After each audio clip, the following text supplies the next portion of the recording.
The forest stretched 4 miles in every direction, a frozen wilderness untouched by civilization. Towering pines swayed and groaned under the weight of fresh snow, their dark silhouettes cutting sharp shapes against the pale light of the moon.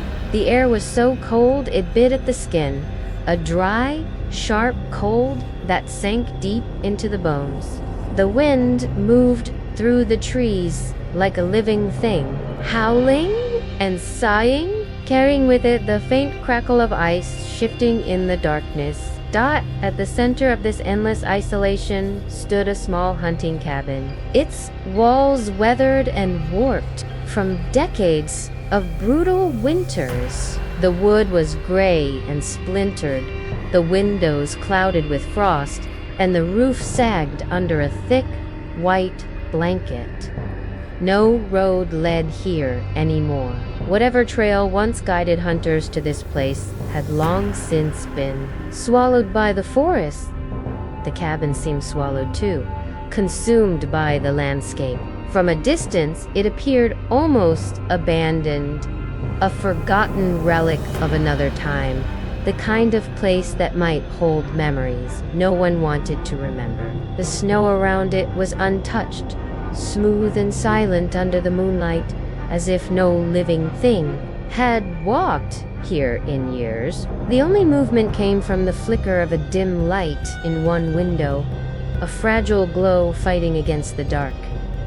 Inside, the smell of old wood and faint smoke lingered in the air, the remnants of the fire that still burned. In the hearth, the interior was small, close, and filled with shadows that clung to every corner. Out here, miles from the nearest road or sign of life, the walls felt thinner somehow, the outside pressing in with every creak of the timbers. The silence was absolute, except for the whisper of the wind. They emerged from the darkness like shadows given shape, their movements slow but deliberate, as if savoring each step toward their prey. The first thing that caught the eye were the claws, long, curved, and sharp enough to score deep grooves into the frozen ground. The tips gleamed faintly in the moonlight, wet with a dark, syrupy substance that wasn't quite the color of ordinary blood. It was thicker, black as tar, and it clung to their hands and dripped in lazy trails, leaving smears on the snow that steamed faintly in the cold.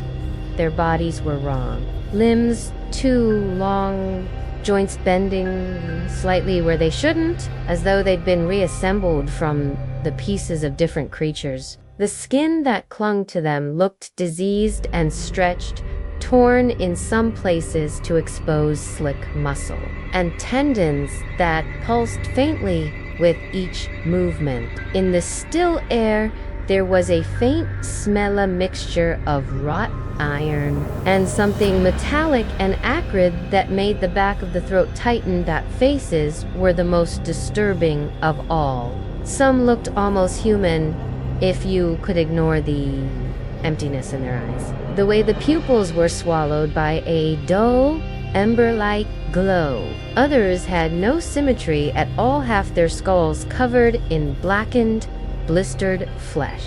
The other side bare bone, glistening with a thin sheen of congealed fluid.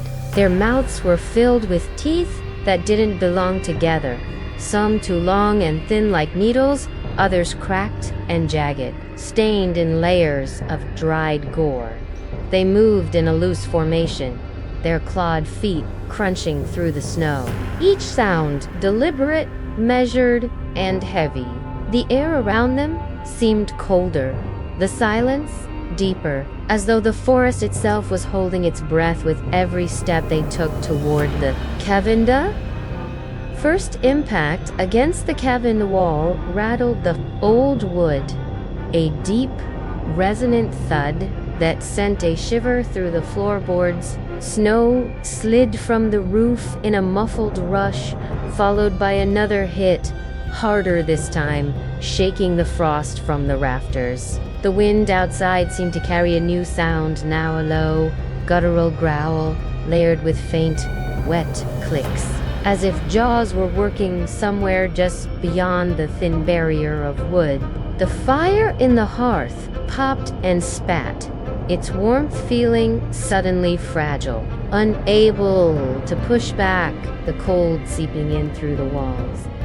A shadow passed across the frosted window, tall and distorted, a slow sweep of something long and hooked, scraping against the glass. The scratching sound was high and sharp, like metal dragged over bone. Then came the first claw, bursting through a gap in the wood, black blood smearing across the grain as it flexed inward, feeling for movement.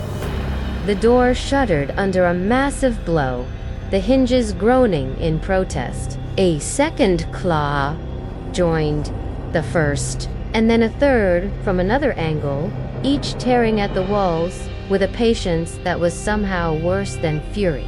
Splinters rained down onto the floor, and with them came a foul, damp stench that filled the room, heavy and suffocating. From the corner, something hit the roof above. Snow and dust sifted down, followed by the slow, deliberate creak of weight shifting across the shingles. The shadows in the cabin seemed to stretch toward the sound, as if the darkness itself recognized what was coming. The growls grew louder, closer, and then, in the brief silence between impacts, came the sound of breathing deep, wet, and impossibly close. The forest gave way to a small clearing, and there it stood on old hunting lodge, far larger than the cabin, but in even worse condition. Its timbers were dark with moisture, sagging under the weight of years. The roof collapsed in one corner where a tree had fallen and been left to rot. The snow here was disturbed, not with the gentle tracks of animals, but with deep gouges and smears that stretched from the tree line to the building itself. At first glance, it looked like the marks of sled runners, but closer inspection revealed they were drag marks, wide streaks through the snow, darkened with frozen trails of blood that had sunk into the icy crust. The lodge's main door hung, crooked on its hinges, the wood splintered and stained. The stains were fresh, dark splashes crusted along the frame, and the metallic temps of it hung in the cold air, sharp enough to taste. Inside, the gloom was heavy, broken only by thin shafts of moonlight cutting through gaps in the walls and roof. What those pale beams revealed was worse than the darkness itself. The floor was littered with bones, some gnawed to splinters, others still wrapped in shreds of gristle and tendon. Deer skulls sat in a corner, but they were far outnumbered by human remains. Strips of clothing were scattered about, torn and stiff with frozen blood.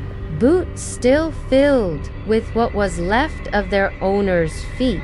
The walls had deep claw marks etched into them, some so recent that the splinters still curled outward. Toward the back of the room, a makeshift throne had been built from piled antlers, broken furniture, and bones lashed together with strips of sinew. It was here that the largest of them sat. Its body was massive, hunched under the low ceiling, with muscles coiled tight beneath skin, the color of ash. Black blood oozed from fresh wounds across its chest, dripping down over ribs that jutted like jagged rocks beneath the surface. Its head was too large, too heavy, the jaw unhinged slightly to reveal layers of teeth, each glistening wet. The eyes were pits of molten amber, unblinking, fixed on the doorway as if it had been expecting someone to arrive, the cold bit deeper than before, yet there was no wind. The forest seemed frozen in a strange stillness, as though time itself had halted. Every step forward felt heavier, the snow crunching underfoot muffled, almost reluctant to echo. The air was thick now, filled with a coppery scent that clung to the tongue and made each breath feel like swallowing metal. It wasn't just blood, it was old, layered, soaked into the earth and the trees as if the entire forest had been feeding on it for decades. There was movement in the periphery. Vento. At first, like shadows flickering between the trunks, keeping their distance but never fully retreating. A shape broke from the darkness and darted ahead, impossibly fast, vanishing before its details could register. Then came another, closer, and another, circling. The snow shifted in unnatural patterns, as though something moved beneath it, disturbing the frozen crust without breaking it. The moonlight caught on a reflection in the snow ahead, something wet, black, and glistening. It was a pool, shallow but wide, and at its center lay the remains of a body. The flesh was torn away in strips, ribs jutting like white fangs through a hollowed chest. The head was intact, though the eyes were gone, the sockets filled with dark, pulsing growths that twitched faintly, as if alive.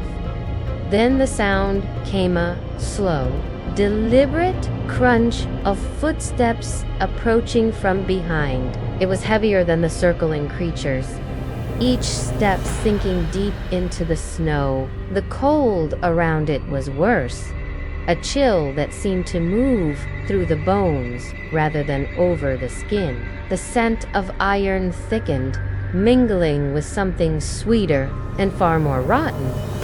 A shadow stretched across the snow, long and twisted, its shape barely matching the figure that cast it. The movement was wrong, every joint bending with an unnerving fluidity, as though bones shifted under the skin. When it drew close enough for its face to catch the pale light, there was a flash of recognition in its features, human but warped, as if carved from memory and rotted by time. The amber glow in its eyes burned brighter, and in that glow was hunger, not for flesh alone, but for something far deeper, something living that could be taken and never returned. Please like and subscribe channel Fear Frequency for more horror stories. Thank you.